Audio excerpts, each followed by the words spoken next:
Kecil sekali ibu kota kerajaan Dharmasraya ini. Lebih cocok sebagai kota Kademangan. Ya, bisa dimengerti. Sebab kerajaan Dharmasraya sudah jauh merosot. Sebab kerajaan ini bekas peninggalan Aditya Warman. Ketika masih dikuasai oleh Aditya Warman, memang maju dan ramai. Tapi setelah ditinggalkan, jadi merosot.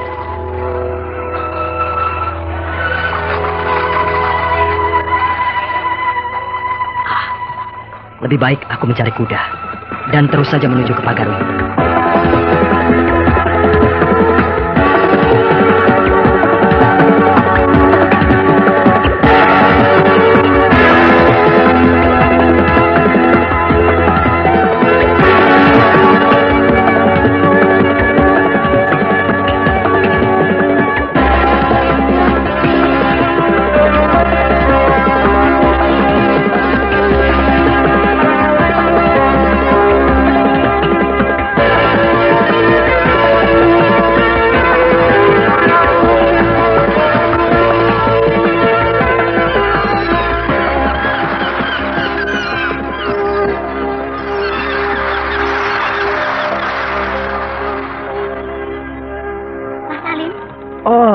Encik Fatimah.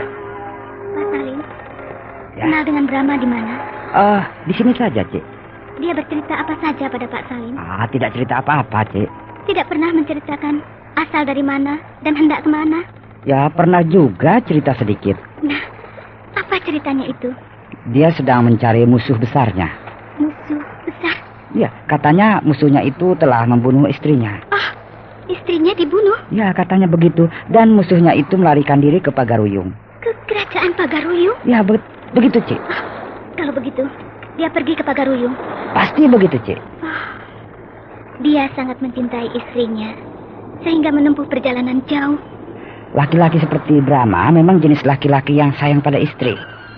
Alangkah bahagianya kalau jadi istrinya. Ya, Cik. Jodoh, mati, dan lahir, semuanya Tuhan yang menentukan. Iya.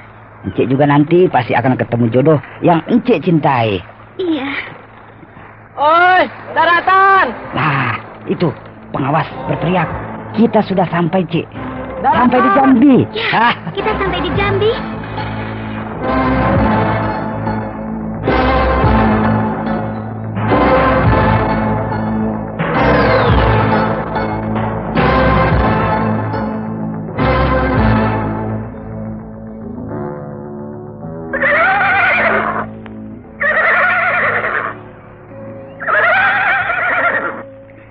Saya rasa kuda ini cukup baik untuk menempuh perjalanan jauh. Terima kasih, Pak.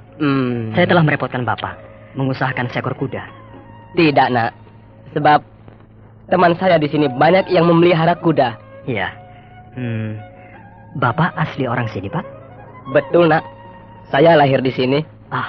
Menurut cerita kakek saya dulu, kerajaan Dharmasraya adalah kerajaan yang besar, megah dan ramai. Tapi sekarang kok tidak ada apa-apanya? Hampir menyerupai sebuah desa. Betul, Nak. Zaman yang telah lalu, pusat kerajaan Melayu di Jambi. Jambi? Iya. Tahun 1286 diserbu oleh tentara kerajaan Singasari. Setelah itu, pusat kerajaan Melayu. Ya, di sini ini. Di Dharmasraya ini. Oh, jadi kerajaan Dharmasraya ini dulu merupakan pusat kerajaan Melayu. Tapi tahun 1347 diserbu oleh Majapahit dan runtuh. Iya. Maka kerajaan Dharmasraya ini menjadi jajahan Majapahit. Iya. Selang beberapa tahun kemudian datang Aditya Warman dan menjadi raja di sini. Tapi tidak lama, hanya beberapa tahun saja. Kemudian beliau pindah ke Pagaruyung dekat Batu Sangkar dan mendirikan kerajaan di sana sampai sekarang. Namanya Kerajaan Pagaruyung. Iya. Setelah ditinggalkan oleh Aditya Warman, kerajaan Dharmasraya ini mundur, Nak. Mundur sekali. Sehingga seperti ini, ibarat sebuah desa kecil. Bukankah pernah disebut kerajaan Malayapura? Tuanku Aditya Warman menyebut Dharmasraya ini dengan sebutan Malayapura. Lalu apa alasannya Tuanku Aditya Warman meninggalkan tempat ini, lalu pergi ke Pagaruyung? Katanya kurang cocok, Nak. Kurang cocok untuk menjadi sebuah kerajaan yang besar. Iya. Baiklah, Pak. Supaya tidak kemalaman di jalan, Saya mohon diri. Iya, nak. Selamat jalan ya, nak. Hup, ya.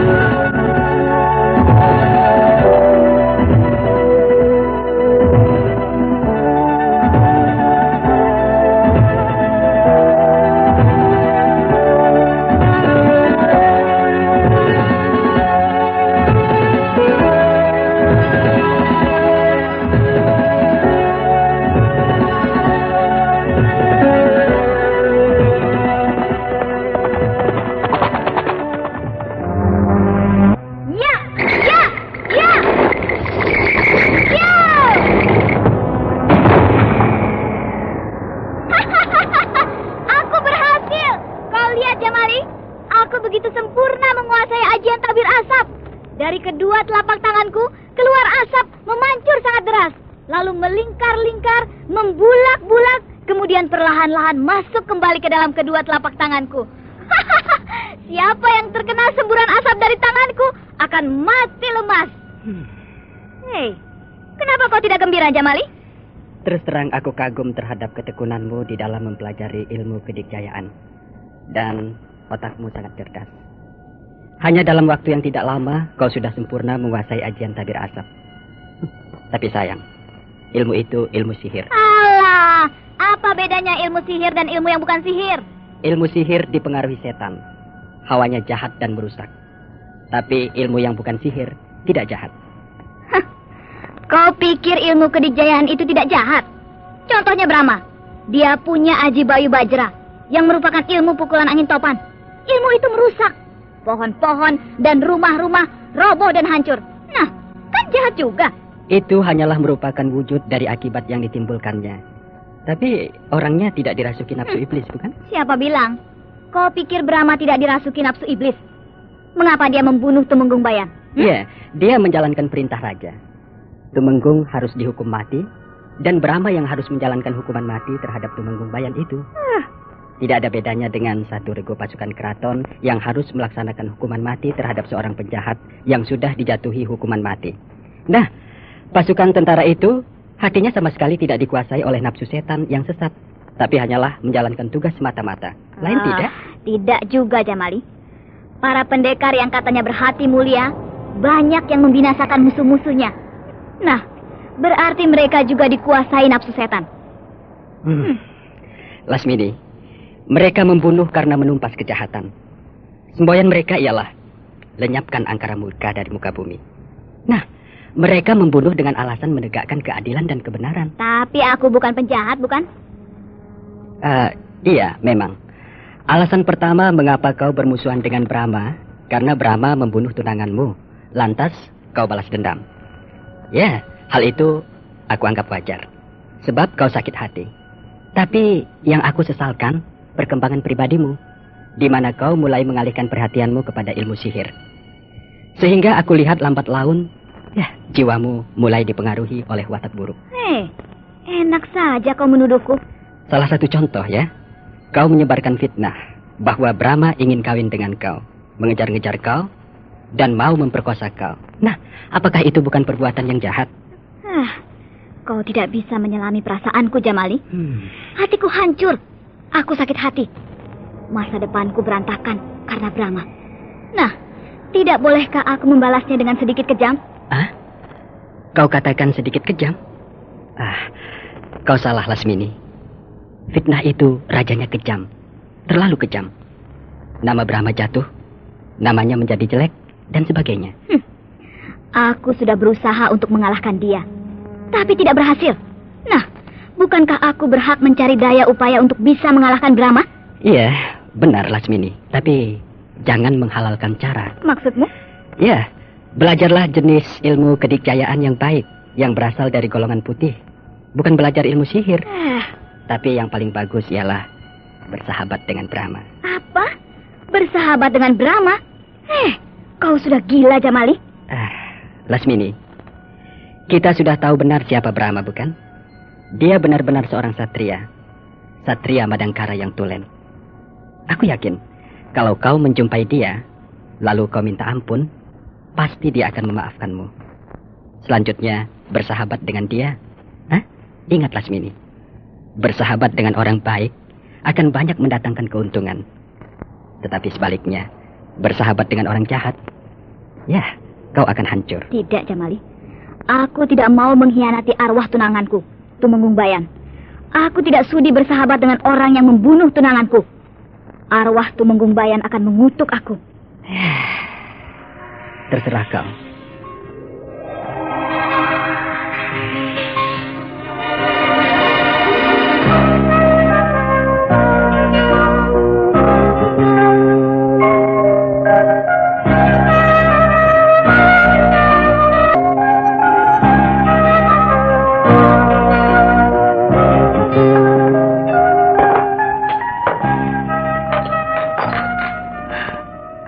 Iya.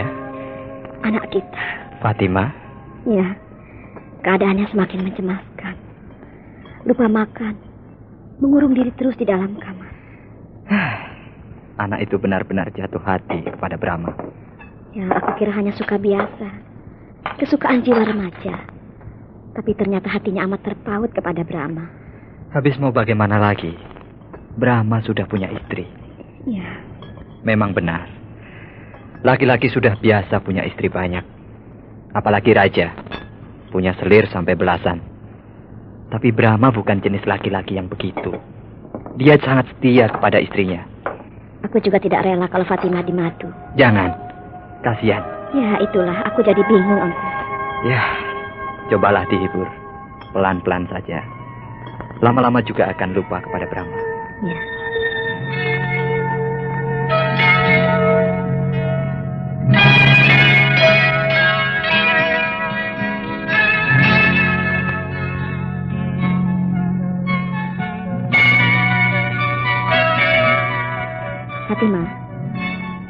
Fatimah.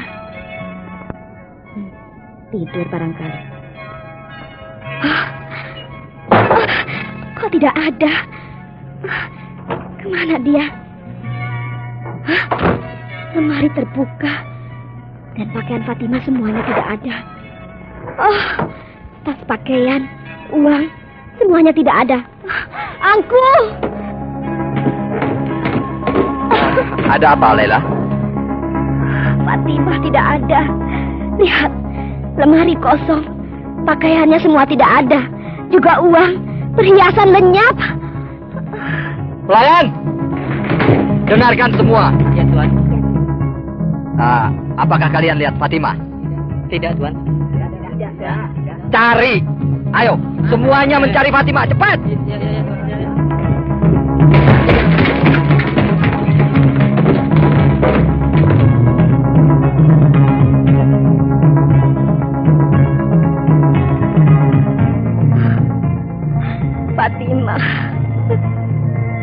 Fatimah, kau pergi kemana? Jangan cemas, Lela. Aku akan menyuruh orang-orangku mencari Fatimah. Kalau perlu sampai ke ujung jagat, aku akan membayar perkumpulan pendekar. Mereka harus menyebar ke seluruh negeri.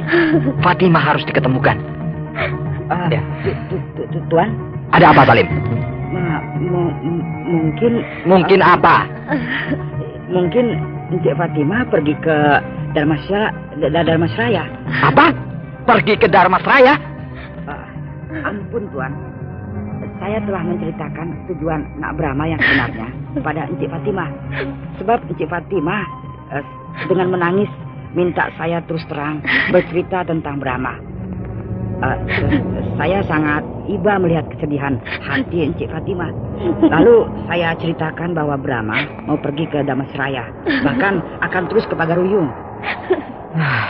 Tuhan, betapa kasihan kau, Fatimah. Fatimah, anakku. Kenapa kau mencintai laki-laki yang sudah beristri? Salim. Ya, Tuan. Panggil Nakoda dan Latandang, kepala pasukan pendekar. Baik, Tuan. Semuanya harus dikerahkan untuk mengejar Fatimah.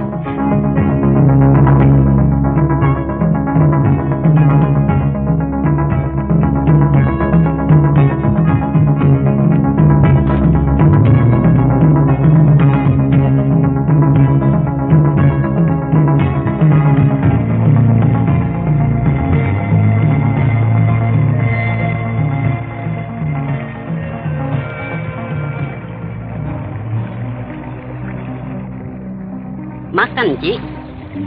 Makanlah, Ci, supaya tidak masuk angin. Iya, simpan saja di situ. Iya, Nanti Ci. aku makan. Ya. Sudah 3 hari kita menyusuri sungai Batang hari ini. Dan saya lihat Enci tidak mau makan, hanya makan kue saja. Itu pun cuma berapa potong kecil dan minum air saja.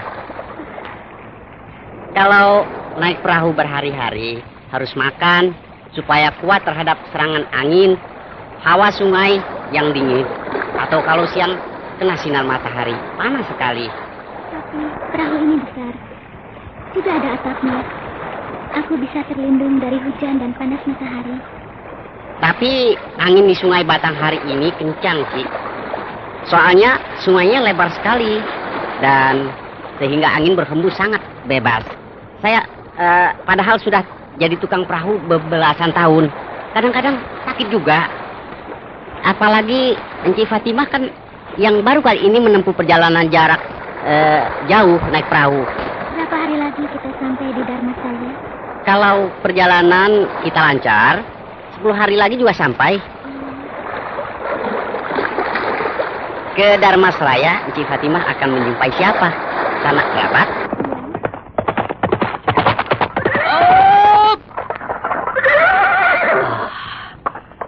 Setelah 15 hari aku menempuh perjalanan, akhirnya aku sampai juga di kerajaan Pagaruyung.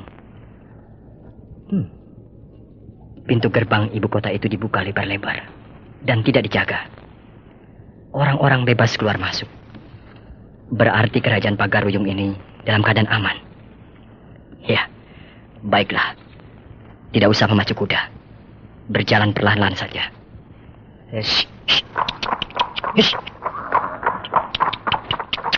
Hei!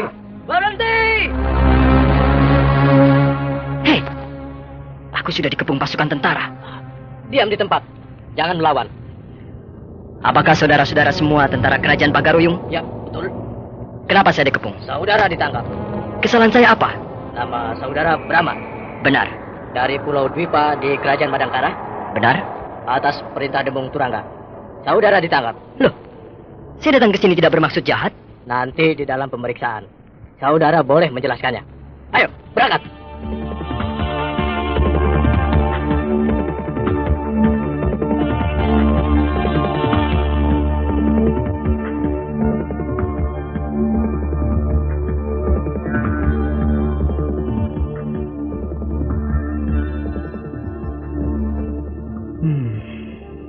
Nasibku ini aneh. Tempo hari ketika aku baru datang di Kukang, langsung ditangkap dan dijebloskan ke dalam penjara. Sekarang di sini, baru saja tiba di muka pintu gerbang kerajaan Pagaruyung, juga ditangkap dan dijebloskan ke dalam penjara. Tidak akan salah. Pasti perbuatan Lasmini.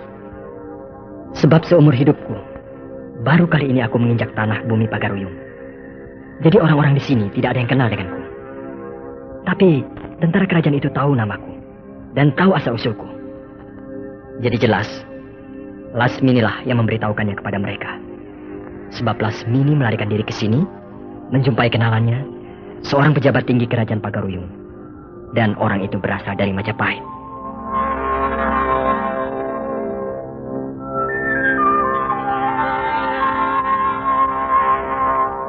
Salam. Salam. Tuan Jamali.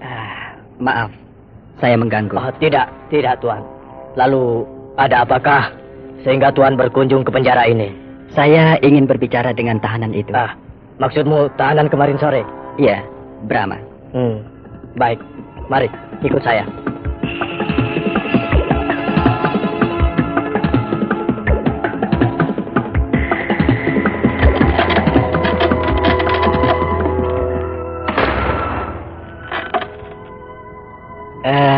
Selamat siang, Satria Madangkara. Hei, bukankah kau? Iya, aku Jamali, sahabat Lasmini. Iya. Aku ingat sekarang. Selamat siang, sobat. Tuan Kepala Regu Penjara, Tuan boleh pergi. Biarkanlah saya dan Brahma berbincang berdua. Baik, Tuan Jamali. Tapi maaf, pintu ini akan saya tutup kembali. Terima kasih, silakan.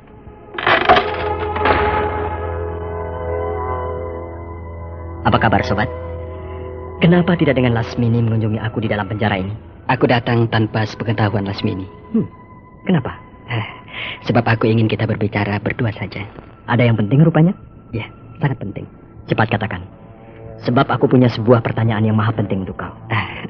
Kalau begitu, kau saja yang bertanya lebih dulu. Kenapa harus begitu? Ya, mudah-mudahan pertanyaan kau dapat membuka jalan bagiku untuk memulai pembicaraan kita. Baiklah. Di mana istriku dan 2 orang saudaraku? Ada di Majapahit. Hah? Di Majapahit? Kau jangan menggigau. Aku robek mulutmu, Jamali. Apalagi yang harus aku katakan kalau kenyataannya memang demikian? Lasmini dan kau menculik Harnum, Mantili dan Kutawa. Lalu dibawa ke Canggu, terus ke Urbaya, terus ke Gresik, terus ke Tuban, dan terus ke Suwarnabumi. Aku dapat memaklumi perhitunganmu, sebab kau tidak pernah tahu kejadian yang sebenarnya. Di mana istri dan kedua saudaramu semenjak di Majapahit sudah lepas dari tangan Lasmini. Nah, apakah mereka bertiga berhasil melepaskan diri dari cengkraman Lasmini? Ya, itulah yang benar. Baik, ceritakan yang sebenarnya. Seperti biasa, Lasmini melumpuhkan istri dan kedua saudaramu memakai ajian sirip Megananda. Lalu diikat dan dibawa. Maksudnya akan dibawa ke Bukit Kalam, padepokan Lasmini. Tetapi batal. Sebab diam-diam ternyata istrimu dan kedua saudaramu itu berhasil meloloskan diri. Lalu? Ya, Lasmini ketakutan. Sebab kau pasti datang untuk membunuh dia. Lantas dia dan aku melarikan diri ke Suwarnabumi. Dan semenjak itu, kami tidak pernah bertemu lagi dengan istrimu dan kedua orang saudaramu itu. Begitu rupanya. Ya, ketika aku yakin bahwa kau terus-menerus mengejar-ngejar Lasmini, maka aku berpendapat bahwa kau tidak tahu kalau Lasmini melarikan diri tidak bersama istri dan 2 orang saudaramu itu.